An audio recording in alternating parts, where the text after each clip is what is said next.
Shalom New Hope Fans. Sebelum kita mengikuti ibadah online pada hari ini, mari saya undang kita semua untuk mempersiapkan diri, hati, dan pikiran kita dalam mengikuti ibadah online hari ini. Saya berdoa kiranya setiap pujian yang kita naikkan dapat memuliakan nama Tuhan, dan firman Tuhan yang disampaikan oleh hambanya dapat memberkati kita semua. God bless you.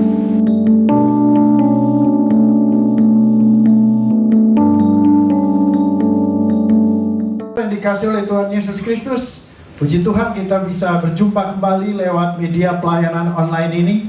Dan saya percaya bahwa setiap kita ada dalam perlindungan dan penyertaan Tuhan sampai dengan saat ini. Mari kita bersyukur kepada Tuhan dan kita nyatakan itu semua di dalam doa bersama-sama. Mari kita bersatu dalam doa. Bapa Surgawi, terima kasih. Kami mengucap syukur sebab sampai saat ini kami berdiri di hadapan Tuhan. Kami tahu itu semua berkat dan anugerah Tuhan. Kami ada di sini untuk memuji, mempermuliakan nama Tuhan lewat nyanyian, pujian, lewat ucapan bibir kami yang mempermuliakan nama Tuhan.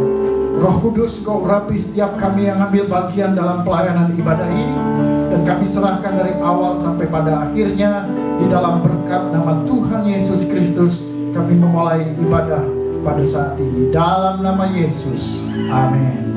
Puji Tuhan. Saudara dikasih oleh Tuhan Yesus Kristus, masih bersama-sama dengan kami semua di tempat ini. Saya percaya saudara pun juga sudah siap di tempat di mana saudara berada pada saat ini untuk kita boleh memuji dan mempermuliakan nama Tuhan. Dan kita berdoa biarlah sukacita dari surga melalui Roh Kudus-Nya dicurahkan di tempat ini untuk saudara dan saya bersama-sama. Mari kita nyatakan, Roh Kudus tercurah di tempat ini. Haleluya, haleluya. Oh, haleluya. Mari bertepuk tangan sama-sama untuk menerima curahan kuasa Roh Kudus-Nya. Amin. Katakan sama-sama, Roh Kudus tercurah di tempat ini. Urapan dan ajaib memulihkan umatnya. Roh Kudus tercurah bagi gerejanya, membangunkan umat ini. Sekali lagi katakan, Roh Kudus tercurah di tempat ini. Urapan dan ajaib memulihkan gerejanya. Roh Kudus tercurah bagi gerejanya, membangunkan umat ini. Hari ini harinya Tuhan,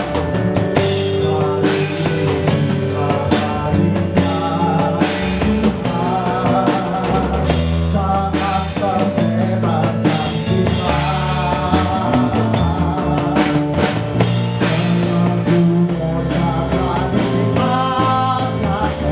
Mari bersorak, mari bersorak, melihat. Katakan sama-sama, aku baru tercurah penuh umatnya dengan sukacita. Minyak baru tercurah, urapi umatnya nyata kuasanya.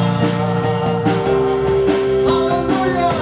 Mari gereja Tuhan bangkit, Roh Kudus-Nya dicurahkan di tengah-tengah kita, memberi sukacita. Roh Kudus tercurah di tempat ini. Urapan yang ajaib memulihkan umatnya. Roh Kudus tercurah bagi gerejanya, membangunkan umat ini. Hari ini harinya Tuhan. Hari ini, oh harinya Tuhan.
Kudus dicurahkan di tengah-tengah kita. Dan itu bukan kekuatan kita, tapi kekuatan daripada Dia. Firman-Nya berkata bahwa setiap orang yang menerima Yesus sebagai Tuhan dan Juru Selamat, kepadanya akan diberi kuasa untuk menjadi anak-anak Tuhan. Nah, kekasih Tuhan, di tengah-tengah situasi yang sulit, di tengah-tengah segala ketidakpastian di dalam kehidupan kita, tidak ada tempat yang lain, tidak ada pribadi yang lain yang bisa menolong kita.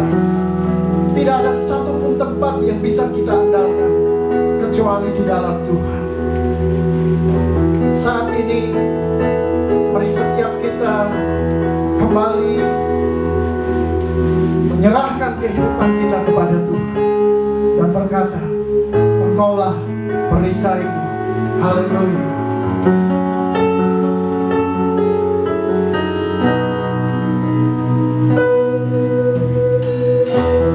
Engkaulah perisaiku saat badai hidup menerpaku. Janji-Mu di dalamku, pulihkan jiwaku. Bukan berdiri di tengah badai, dalam kekuatan yang Kau berikan. Sampai kapanpun ku kan bertahan, karena Yesus selalu menopang hidupku.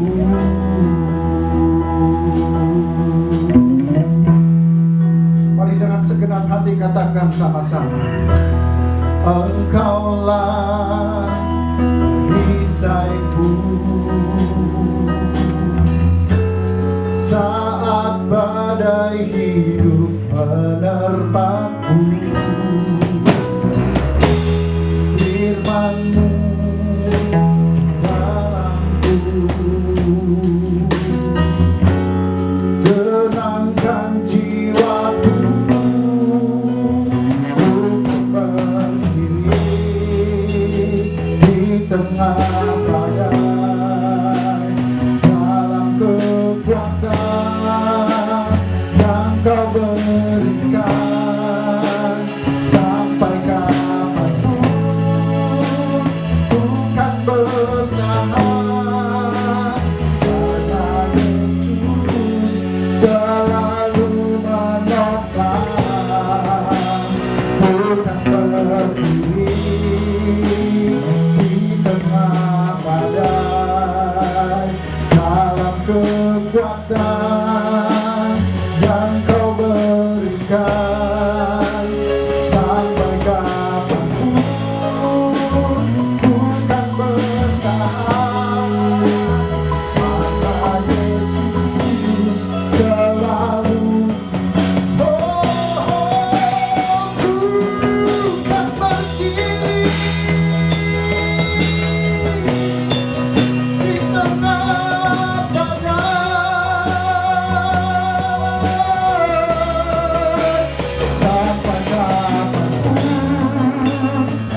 kekuatan yang kau berikan.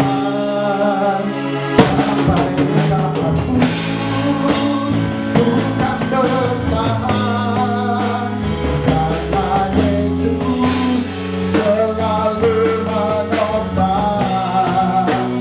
Ku kan berdiri di tengah badai, dalam kekuatan yang kau berikan. Sampai kapanpun ku kan bertahan, karena Yesus selalu menopang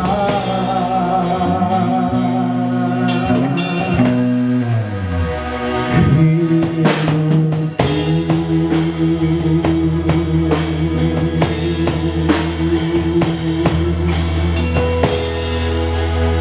Ya Tuhan, terima kasih Tuhan. Engkaulah perisai yang membuat kami tetap berdiri di tengah badai. Sampai kapanpun, seperti apapun keadaan, satu hal yang kami mau nyatakan di hadapan Tuhan, kami tidak akan menyerah. Kami mau tetap percaya bahwa pertolongan Tuhan, mujizat Tuhan pasti ada. Karena kami tahu Tuhan gak minta kami berbuat banyak. Tuhan cuma minta satu, yaitu supaya kami tetap percaya.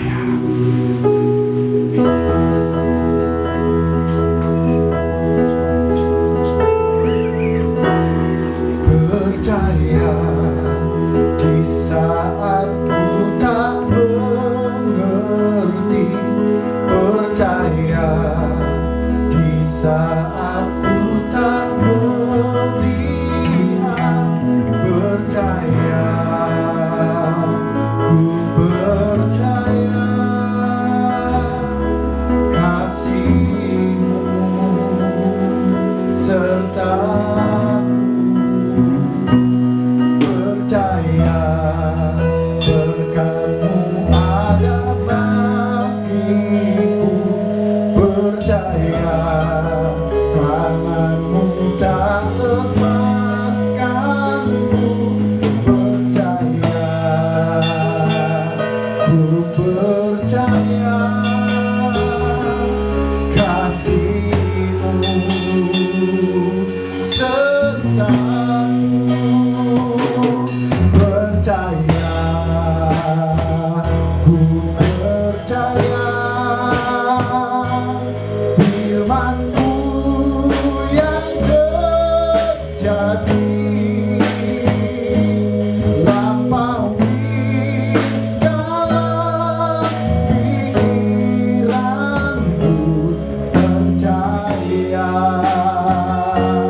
padamu. Percaya, ku percaya firman-Mu ya dan amin. Lampaui segala masalahku. Percaya padamu. Mari jemaat Tuhan, mari kita tetap percaya. Di saat ku tak mengerti, percaya. Di saat ku tak melihat, percaya. Ku percaya kasih-Mu sertaku. Percaya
bahwa setiap perkataan yang keluar dari mulut Allah pasti digenapi.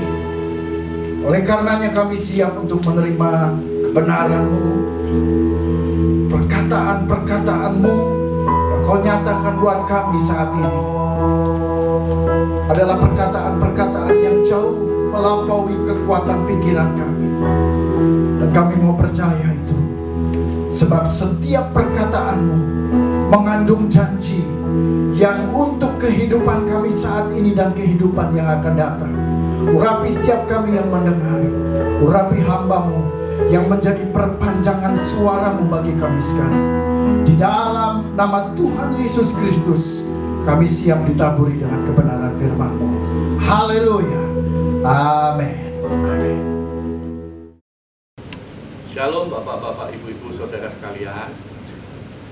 Kita berjumpa lagi di ibadah online pada pagi hari ini. Sebelum kita mulai mendengarkan firman Tuhan, mari kita berdoa di depan Tuhan. Ya Tuhan, kami bersyukur untuk pagi hari ini kami boleh kembali bertemu, kami boleh kembali beribadah Tuhan.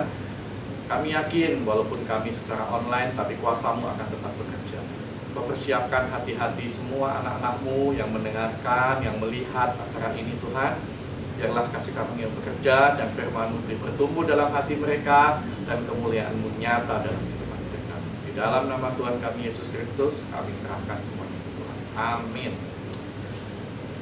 Selamat pagi Bapak-bapak, Ibu-ibu sekalian. Tema kita bulan ini masih sama, yaitu tentang karunia Roh Kudus. 2 minggu yang lalu, Ibu Gembala kita sudah menjelaskan tentang karunia pengetahuan dan hikmat. Dan minggu lalu sudah dijelaskan oleh Pendeta Muda Janes tentang karunia iman dan karunia nubuat. Pada saat ini kita akan belajar tentang karunia mujizat dan kesembuhan. Tapi sebelumnya kita akan melihat lebih dulu supaya kita mempunyai sebuah gambaran tentang karunia Roh Kudus ini. Latar belakangnya nih Bapak-bapak, Ibu-ibu, saudara sekalian. Pada waktu peristiwa Pentakosta itu ada satu peristiwa yang luar biasa, di mana Petrus maju ke depan dan dia khotbah di hadapan banyak orang saat itu. Kenapa? Karena di Yerusalem saat itu sedang berkumpul banyak orang Yahudi, baik itu dari luar negeri, luar kota, datang ke Yerusalem karena pada hari itu ada satu hari raya yang dinamakan dengan Hari Raya 7 Minggu. Kalau Bapak-bapak, Ibu-ibu mau pengen jelasnya, itu ada di dalam Imamat 23 ayat 15 sampai 16. Jadi yang berkumpul di situ tuh hampir semua orang Yahudi. Ya. Dan ketika Petrus sudah mengatakan beberapa hal tentang Tuhan Yesus, sampai pada akhirnya dia mengatakan seperti ini di Kisah 2 ayat yang ke-37. Ketika mereka mendengar hal itu, hati mereka sangat terharu. Lalu mereka bertanya kepada Petrus dan rasul-rasul yang lain, apakah yang harus kami perbuat, saudara-saudara? Jawab Petrus kepada mereka, bertobatlah dan hendaklah kamu masing-masing memberi dirimu dibaptis dalam nama Yesus Kristus untuk pengampunan dosamu. Maka kamu akan menerima karunia Roh Kudus. Jadi diawali oleh khotbah Petrus, dan pada saat itu Roh Kudus bekerja dengan luar biasa. 3.000 orang bertobat dan menerima Yesus sebagai Juru Selamat. Karunia Roh Kudus ini, Bapak-bapak, Ibu sekalian, yang sudah kita ketahui ada 3 kategorinya, yaitu 1, karunia manifestasi. Ini yang diungkapkan oleh Paulus di 1 Korintus pasal yang ke-12. Kemudian masih ada lagi, yaitu karunia pelayanan. Ini yang dikatakan juga oleh Paulus di dalam Efesus 4 ayat 11 sampai 13. Kemudian masih ada satu lagi, pelayanan motivasional, yaitu yang disampaikan oleh Paulus juga di Roma pasal yang pertama ayat 6 sampai 8. Jadi itu adalah tipe atau kategori dari karunia Roh Kudus. Nah, yang akan kita bicarakan saat ini dan dalam bulan ini yang akan kita bicarakan adalah karunia manifestasi, yaitu yang terdiri dari karunia perkataan iman, hikmat, pengetahuan, kesembuhan, mujizat, membedakan roh, bahasa roh, mengartikan bahasa roh. Itu yang akan kita bahas dalam bulan ini. Definisi dari karunia-karunia roh ini disampaikan oleh satu orang teolog yang dia juga merupakan misionaris, dia juga merupakan tokoh dari gerakan pertumbuhan gereja dengan nama Charles Peter Wagner. Dia mengatakan seperti ini: karunia Roh Kudus adalah kemampuan khusus yang diberikan Roh Kudus kepada setiap tubuh Kristus sesuai anugerah Allah yang berguna dalam konteks tubuh Kristus. Ya. Jadi kemampuan khusus, kemampuan ini muncul secara tiba-tiba. Itu digerakkan oleh Roh Kudus. Kepada siapa? Semua anggota tubuh Kristus. Tidak ada terkecuali. Sesuai dengan anugerah Tuhan dalam konteks tubuh Kristus. Kita akan melihat karunia-karunia manifestasi yang terdapat di dalam 1 Korintus 12. Kita akan baca mulai ayat yang keempat. Ada rupa-rupa karunia, tetapi satu roh. Dan ada rupa-rupa pelayanan, tetapi satu Tuhan. Dan ada berbagai-bagai perbuatan ajaib, tetapi Allah adalah satu yang mengerjakan semua dalam semua orang. Tetapi kepada tiap-tiap orang dikaruniakan pernyataan roh untuk kepentingan bersama. Jadi apa Bapak-bapak Ibu sekalian, saudara sekalian, itu untuk kepentingan bersama. Sebelum kita masuk lebih lanjut lagi, sebenarnya begini nih, konteks yang diberikan Paulus adalah pada saat itu di Korintus. Kalau Bapak-bapak Ibu saudara sekalian membaca, jemaat di Korintus ini pada waktu Paulus masuk itu terbagi-bagi. Mereka terpecah-pecah. Mereka menganggap satu dari, saya golongan Apolos, saya golongan Paulus, saya golongan Kefas. Ada lagi yang satu ngomong, saya golongan Kristus. Nah, Bapak-bapak Ibu sekalian, apa yang terjadi di Korintus itu masih terjadi sampai saat ini. Jadi menganggap bahwa satu golongan lebih bagus daripada yang golongan lain. Karena apa? Pada saat itu mungkin banyak karunia Roh Kudus yang dikerjakan. Paulus mungkin lebih banyak ke pengajaran, kata-kata hikmat pengetahuan. Petrus mungkin banyak perbuatan-perbuatan ajaib yang dikerjakan. Jadi mereka terpecah-pecah.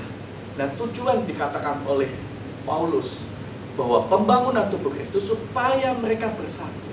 Kepentingan bersama artinya adalah untuk mereka bersatu dan mereka mendapatkan manfaat bersama. Jadi supaya mereka tidak terpecah-pecah. Ya. Makanya ditentukan, Paulus menjelaskan bahwa kesatuan tubuh Kristus yang melakukan semuanya itu adalah roh yang sama, yaitu Roh Kudus. Jadi Paulus menjelaskan konsep tubuh Kristus itu harus didasari oleh kasih. Nah, sekarang Bapak-bapak Ibu sekalian, banyak gak sekarang gereja-gereja atau mungkin jemaat-jemaat yang merasakan karunia Roh Kudus? Mungkin mujizat kesembuhan, orang datang bisa langsung sembuh. Kemudian mungkin ada kerasukan setan yang disembuhkan, dilepaskan gitu. Dalam kondisi seperti itu mereka senang. Saya ini kan senang. Tapi kalau mereka nggak dilandasi kasih, akhirnya yang kejadian seperti yang sekarang ini. Apa? Banyak gereja justru karena karunia-karunia ini jadi terpecah. Kita mendengar ada bapak yang kemudian nggak akur lagi sama anaknya, pelayanannya jadi terpecah. Ada menantu sama mertuanya, gerejanya, organisasinya sudah kuat, jadi terpecah. Makanya peristiwa itu terjadi juga pada waktu di Korintus. Maka ditegaskan oleh Paulus bahwa karunia-karunia itu bukan untuk saling menonjolkan, tapi untuk saling bersatu, untuk saling melengkapi dalam tubuh Kristus. Karena yang mengerjakan siapa? Yang mengerjakan itu bukan Apolos, bukan Paulus, bukan Kefas, tapi yang mengerjakan itu adalah Roh Kudus. Sama yang terjadi sekarang. Jadi kita jangan melihat bahwa satu orang punya karunia Roh Kudus, dia akan menetap karunia itu. Tidak, Bapak-bapak Ibu sekalian. Roh Kudus bisa memakai siapa saja, tapi boleh dikatakan. Ya, dia tidak pandang siapapun, tergantung dengan gerakan dari Roh Kudus itu dengan maksud-maksud tertentu. Itu adalah karunia-karunia manifestasi. Ya. Kemudian Paulus mengatakan konsep dari karunia-karunia itu harus dilandasi oleh kasih. Makanya Paulus menjelaskan dengan tegas di dalam Korintus 13 ayat yang ke-1 sampai ke-3. Sekalipun aku dapat berkata-kata dengan bahasa manusia dan lain-lainnya, tapi kalau tidak mempunyai kasih, semuanya itu menjadi sia-sia. Dan sekalipun aku membagi-bagikan segala sesuatu yang ada padaku dan menyerahkan tubuhku untuk dibakar, tapi jika aku tidak mempunyai kasih, tidak ada faedahnya. Maka kasih adalah hal yang penting dalam karunia manifestasi, karunia Roh Kudus. Nah, sekarang yang menjadi pertanyaan, kenapa sih mesti harus ada karunia Roh Kudus? Kenapa sih harus ada manifestasi? Sebenarnya Bapak-bapak Ibu sekalian, pernyataan Roh Kudus atau karunia Roh itu mengacu kepada pekerjaan yang dilakukan oleh Yesus. Jadi kita ingat di dalam Yohanes itu ada suatu percakapan yang sangat intim antara Yohanes dengan antara Yesus dengan murid-muridnya, dan itu hanya ada di kitab Yohanes. Di situ dijelaskan sekali. Seakan-akan itu merupakan kata-kata wasiat atau warisan, karena itu diucapkan Yesus, dikatakan Yesus atau diajarkan Yesus sebelum Yesus ditangkap dan akhirnya mati kayu salib. Kita akan lihat Bapak-bapak sekalian. Kalau Bapak-bapak Ibu-ibu ada Alkitab, buka Alkitabnya. Kita lihat di Yohanes 14 pasal 14 sampai pasal 15. Kalau Bapak-bapak Ibu baca, ada beberapa hal kesamaan. Jadi di sini dikatakan, pertama saya mengacunya ke Yohanes 14 ayat 12 dulu. Di situ dikatakan apa? Aku berkata kepadamu, sesungguhnya barang siapa percaya kepadaku, ia akan melakukan pekerjaan-pekerjaan yang aku lakukan. Bahkan pekerjaan-pekerjaan yang lebih dari itu. Sebab aku akan pergi kepada Bapa. Sampai di situ. Jadi ada dua hal. Pekerjaan-pekerjaan yang aku lakukan, itu adalah Yesus lakukan. Yang kedua, pekerjaan-pekerjaan yang lebih dari yang aku lakukan. Berarti itu buat kita. Nah, pekerjaan-pekerjaan itu apa dan asalnya dari mana? Kalau kita ingin belajar itu, nanti saya akan membuat suatu perbandingan Bapak-bapak Ibu sekalian, ya. Jadi ada dua konteks nih. Pekerjaan yang Yesus lakukan dan pekerjaan yang kita lakukan. Awalnya apa kalau pekerjaan yang Yesus lakukan? Dikatakan gini. Pekerjaan yang mengerjakan di dalam aku itu adalah Bapa. Bapa yang mengerjakan segala pekerjaan yang aku lakukan. Nah, Bapak-bapak Ibu bisa melihat ayat di atasnya. Di ayat yang ke-12, ayat yang ke-10, yang ke-9, baca di sini.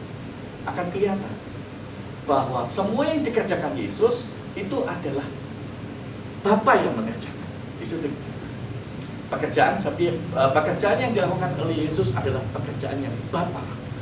Itu yang pertama. Kedua, pada ayat selanjutnya dikatakan di dalam 14 ayat 10 sampai 11 dikatakan, aku di dalam Bapa dan Bapa di dalam aku. Berarti bersatunya Bapa dengan Yesus dan Yesus dengan Bapa itu yang melakukan pekerjaan-pekerjaan.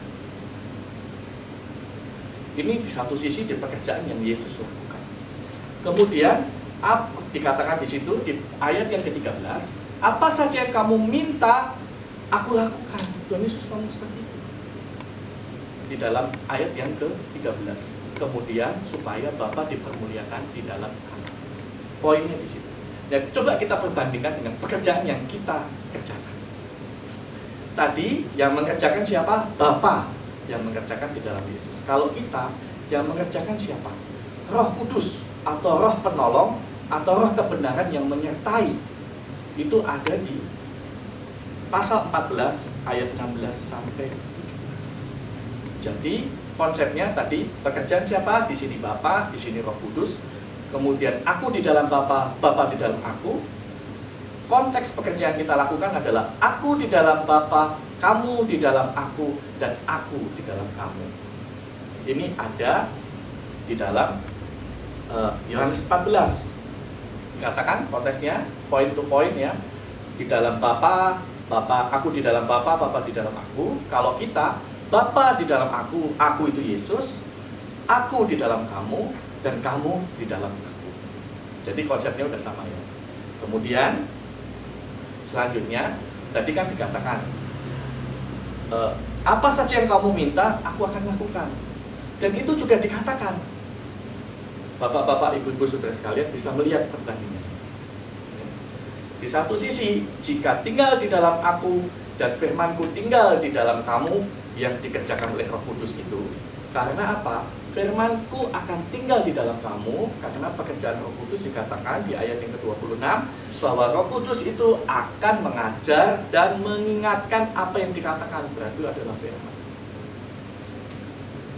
Jadi yang dimaksud dengan aku di dalam Bapa-Ku, kamu di dalam aku dan aku di dalam kamu, itu adalah pekerjaan Roh Kudus yang tinggal di dalam kita dan firman yang tinggal di dalam kita. Kemudian dikatakan apa? Apa saja yang kamu minta, aku lakukan. Di situ dikatakan juga, apa saja yang kamu kehendaki, kamu akan menerimanya. Kemudian kalau yang di pekerjaan Yesus dikatakan, Bapa dipermuliakan di dalam anak. Tetapi kalau di pekerjaan yang kita kerjakan adalah, kita harus berbuah, karena itulah memuliakan Bapa. Jadi Bapa dipermuliakan di dalam anak. Kalau kita berbuah, itulah yang memuliakan Bapa. Jadi konteksnya sama ya, Bapak-bapak, Ibu-ibu ya, sama konteksnya. Jadi sebenarnya tujuannya apa sih pekerjaan-pekerjaan yang kita lakukan yang lebih daripada pekerjaan-pekerjaan yang Yesus lakukan adalah supaya kita berbuah. Berbuah itu konteksnya apa? Berbuah itu konteksnya adalah buah roh, karena ini pekerjaan dari roh. Karena buah roh, maka itu menunjukkan karakter Kristus dalam kehidupan kita. Itu adalah kualitas dari tubuh Kristus. Buah roh itu adalah kualitas dari tubuh Kristus. Setelah kualitas tubuh Kristus punya kualitas, saat itulah kita bisa menunaikan amanat agung, yaitu menambah, memultiplikasi, karena dengan kualitas akan menghasilkan kuantitas. Kenapa kita membutuhkan karunia-karunia Roh Kudus? Supaya tubuh Kristus bersatu, bertumbuh, dan berbuah. Karunia Roh Kudus yang kita bicarakan, yaitu manifestasi, itu adalah hal yang supranatural. Karena pekerjaan itu supranatural, maka kita itu seakan-akan merasakan apa yang dikerjakan oleh Yesus pada saat itu. Nah, dengan adanya karunia-karunia manifestasi ini, kita diteguhkan dan dikuatkan. Ternyata apa yang dilakukan Yesus, pekerjaan-pekerjaannya pada waktu itu, terjadi juga pada saat sekarang. Itu adalah karunia-karunia Yesus. Ya. Mujizat itu adalah suatu pekerjaan atau perbuatan yang ajaib dan mengandung kuasa yang tidak dapat dikerjakan oleh hukum alam, dengan maksud memperlihatkan kekuasaan Allah dan untuk menetapkan keilahian Kristus. Kita banyak sekali melihat mujizat. Air jadi anggur pertama kali, itu ada di Alkitab. Ada nggak kejadian sebenarnya? Ada. Kalau bapak-bapak, ibu-ibu sekalian membaca sejarah gereja di Soe, NTT, itu air menjadi anggur. Kenyataan bahwa buktinya sampai sekarang masih bisa dilihat. Air menjadi anggur. Kemudian 5 roti 2 ikan, luar biasa ya. Paulus dan Silas, waktu dia di penjara, dia memuji, memuliakan Tuhan, penjara itu hancur. Nah, kalau menurut bapak-bapak, ibu-ibu sekalian, bagaimana? Kalau menurut saya, kalau saya ditanya apa mujizat yang terbesar dalam hidupmu, maka saya akan jawab, mujizat yang terbesar yang pernah saya alami adalah ketika saya menerima Yesus sebagai juru selamat saya. Karena saya dibesarkan bukan dari orang tua Kristen. Pada saat saya mendapatkan dan menerima Yesus sebagai juru selamat saya, menurut saya itu adalah mujizat yang luar biasa. Kenapa? Karena pada saat saya menerima Yesus, saya menerima janji untuk hidup yang sekarang dan hidup yang akan datang. Itu yang luar biasa. Makanya saya anggap itu adalah mujizat saya yang paling besar yang saya alami di dunia. Karena pada waktu saya bertobat, Bapak-Bapak sekalian, saya hanya ikut di satu komunitas kecil di kota kelahiran saya. Itu persekutuan doa. Kalau mungkin zaman sekarang disebut Komsel atau KKA atau apapun. Nah, di sana semua bertumbuh. Dan banyak teman-teman saya di sana sekarang pun masih melayani. Jadi, kalau Bapak-Bapak Ibu tanya, di mana apa mujizat yang paling besar dalam hidup saya? Adalah pada saat saya menerima Yesus sebagai juru selamat saya. Bagaimana dengan Bapak-Bapak Ibu sekalian? Coba, mujizat apa yang Bapak-Bapak Ibu sekalian dapatkan? Mujizat suatu peristiwa ajaib, supranatural di luar pemikiran kita yang membuat kita mengakui kuasa Tuhan dan keilahian. Kita akan lihat karunia kesembuhan. Karunia kesembuhan itu adalah karunia yang diberikan oleh Roh Kudus untuk membangun, tadi bilang untuk kepentingan bersama, membangun tubuh Kristus. Dan karunia kesembuhan ini seketika Bapak-Bapak sekalian, nggak nunggu. Dan dia istilahnya begini nih, karunia kesembuhan sepenuhnya juga supranatural, hasil pekerjaan Roh Kudus tanpa melibatkan talenta manusia. Jadi maksudnya gini, tanpa melibatkan talenta manusia itu maksudnya ya nggak pakai obat, nggak pakai segala sesuatu yang merupakan keahlian manusia. Tapi ini dilakukan oleh Roh Kudus. Nah mungkin Bapak-Bapak mungkin bertanya, bisa nggak kalau kesembuhan Roh Kudus ini buat menangani pandemi COVID-19? Bisa nggak? Kalau saya katakan bisa, iya. Cuman otoritas menggerakkan itu adalah dari Allah. Roh Kudus yang akan menggerakkan. Mungkin suatu ketika, mungkin banyak juga orang yang sudah didoakan, kita nggak tahu Bapak-Bapak Ibu sekalian. Saya mendengar beberapa kesaksian dari pendeta-pendeta, baik itu di Amerika, di mana dia merasakan dia harus isolasi mandiri. Pada saat itu dia udah nggak tahu lagi dia mau hidup atau dia mau mati. Tapi satu hal, dia didoakan oleh teman-teman sekerjanya dan dia bisa sembuh.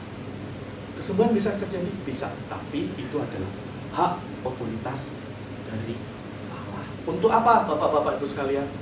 Untuk kebaikan bersama dan dalam konteks tubuh Kristus.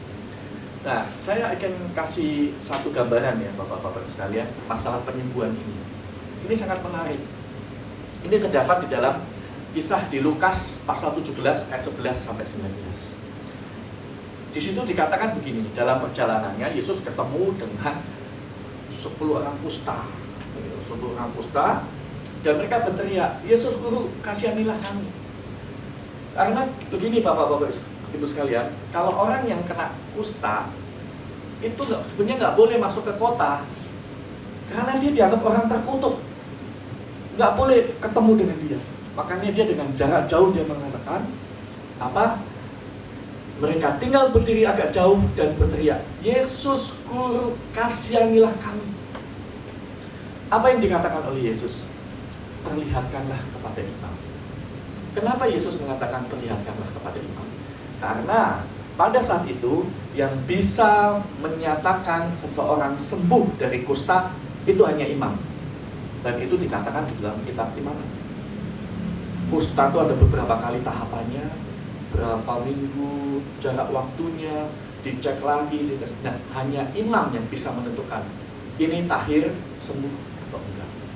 Dan 10 orang kusta itu mengikuti apa kata Yesus. Dia pergi mau menghadap imam. Dan kita nggak tahu masalahnya, karena begitu dia menghadap imam, dia harus masuk kota. Banyak sekali yang harus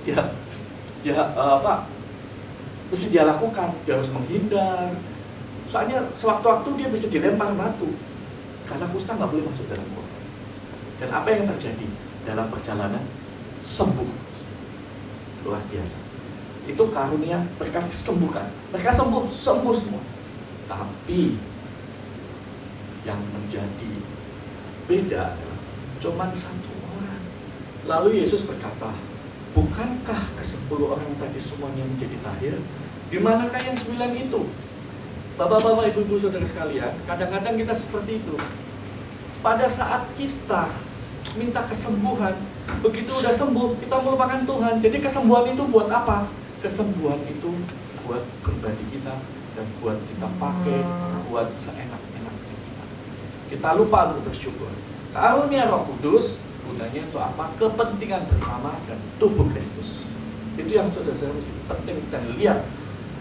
Makanya kalau bapak-bapak, ibu-ibu, saudara sekalian menginginkan karunia Roh Kudus, konsepnya mesti jelas. Kepentingan bersama. Keutuhan tubuh Kristus yang dilandasi dengan kasih. Jadi bapak-bapak, ibu-ibu, saudara sekalian, kadang-kadang kita mengharapkan suatu kesembuhan. Buat apa? Sesuai dengan rencana kita sendiri. Sembuhnya itu buat apa? Buat diri kita sendiri. Supaya Tuhan, saya sembuhkan dong, supaya saya bisa ini lagi, bisa itu lagi, bisa aktivitas lagi. Berapa banyak aktivitas, apa-apa yang kita lakukan yang memuliakan nama Tuhan setelah kita sembuh? Ya, itu akan menjadi satu pertanyaan buat kita, Bapak-Bapak. Jadi bagaimana sekarang? Paulus mengatakan, kalau kamu ingin mengajar karunia Roh Kudus, nggak masalah. Karena karunia Roh Kudus itu sediakan. Dan itu adalah kekuatan supranatural yang kita bisa rasakan. Tetapi ada satu hal yang mesti kita perhatikan, yaitu jangan sampai kita terpaku dengan manifestasinya saja. Kita lupa bahwa semua yang dilakukan itu agar kita bertumbuh dan kita berbuah. Itu yang kadang-kadang kita lupa. Kalau kita hanya terpaku dengan manifestasinya saja, bahaya, bapak-bapak sekalian. Ketika mujizat itu tidak terjadi, ketika kesembuhan itu tidak terjadi, saudara pasti akan lagi. Sama seperti mengikut Kristus. Jadi begini, bapak-bapak, ibu-ibu, saudara sekalian, kita menjadi orang Kristen itu bukan hanya sebagai pengikut Kristus, bukan. Tapi sebagai apa? Kita harus sebagai murid, bahkan kita harus memuridkan Kristus. Itu adalah amanat aku buat kita. Jadikanlah mereka semua muridku, kata Tuhan Yesus. Siapa yang untuk menjadikan kita? Mujizat yang terjadi di dunia ini itu tidak bisa dibandingkan dengan keadaan waktu kita bersama dengan Tuhan Yesus.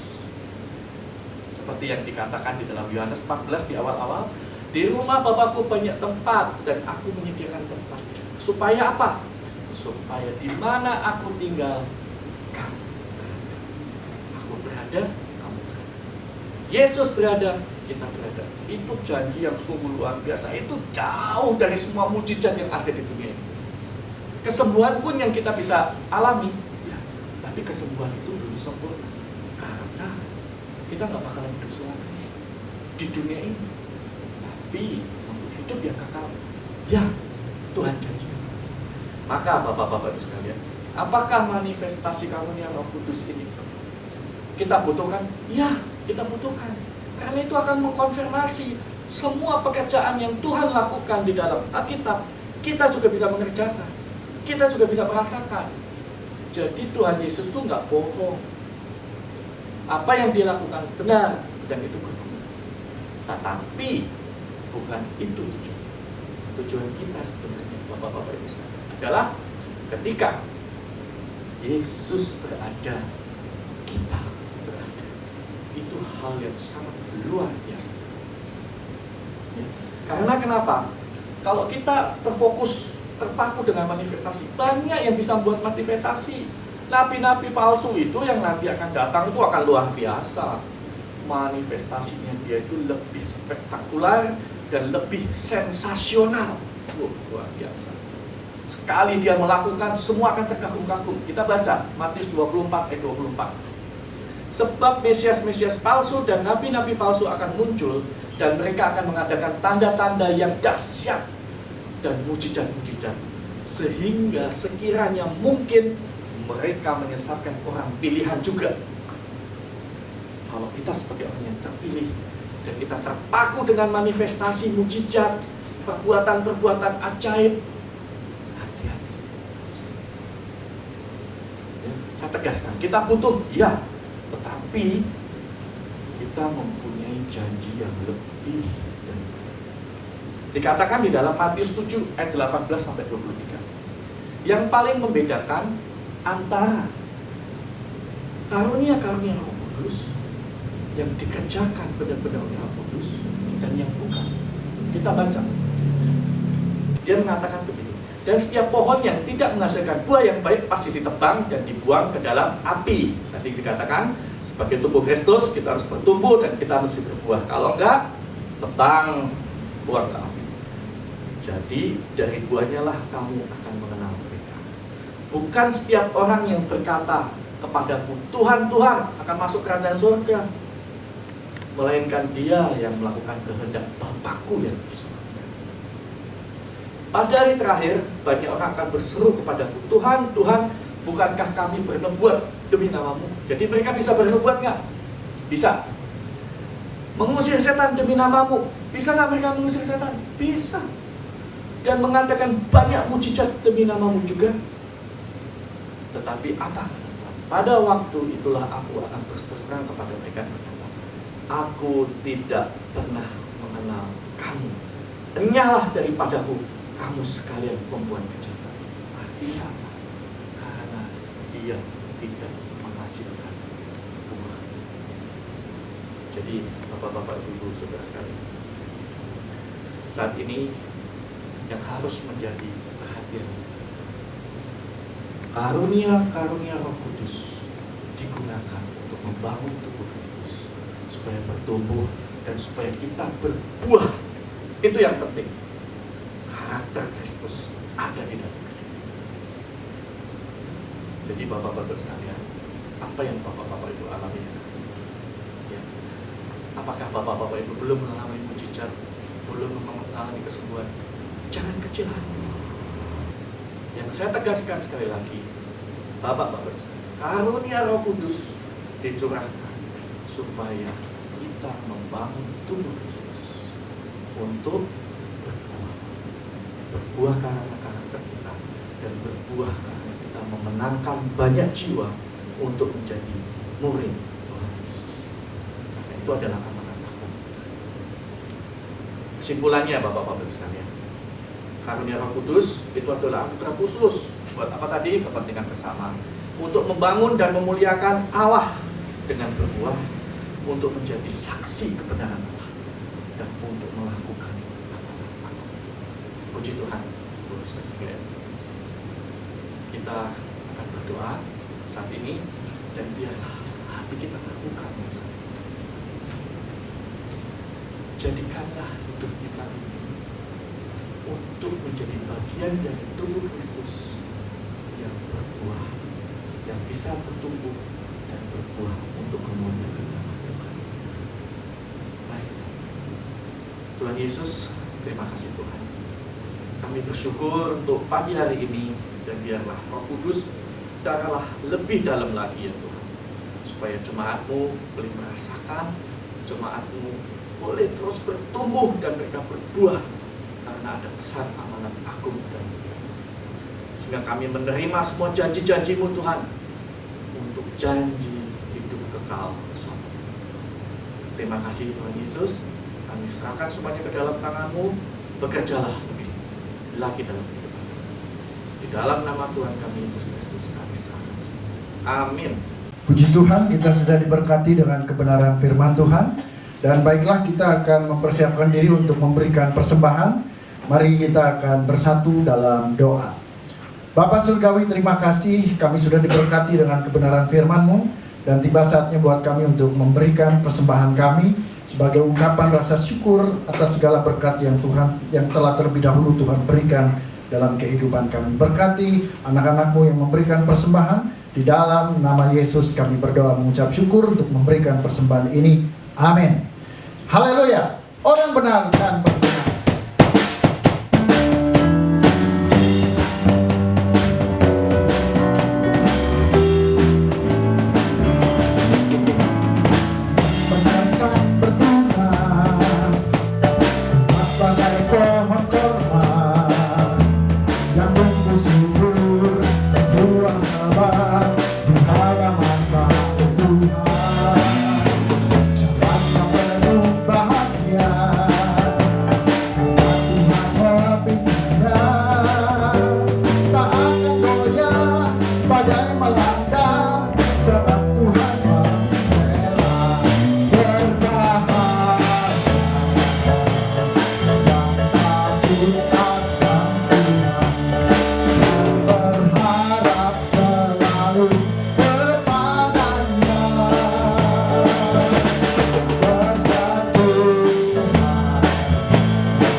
buat persembahannya. Tuhan Yesus memberkati.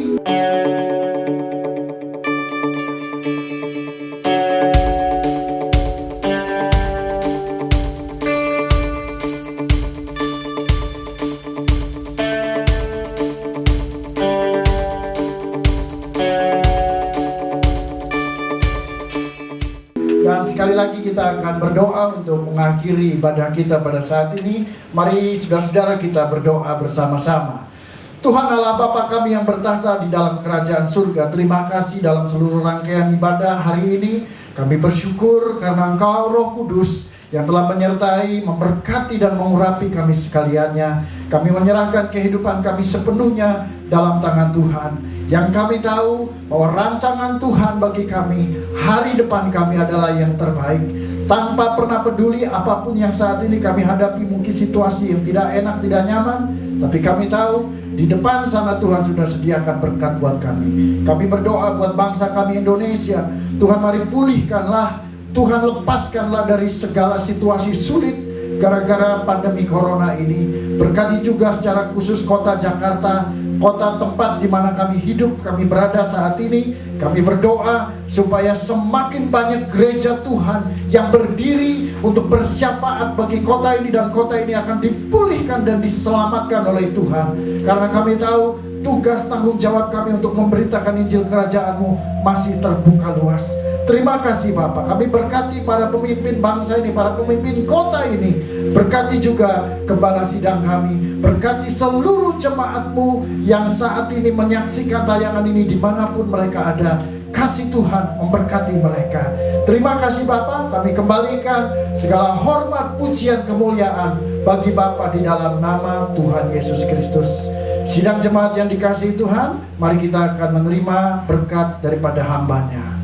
Kita arahkan hati kita dan terimalah berkat Tuhan. Tuhan memberkati engkau dan melindungi engkau. Tuhan menyinari engkau dengan wajah-Nya dan memberi engkau kasih karunia. Tuhan menghadapkan wajah-Nya kepadamu dan memberi engkau damai sejahtera. Tuhan memberkati kita semua di dalam nama Tuhan Yesus. Haleluya. Amin. Kita nyanyikan Bapa terima kasih.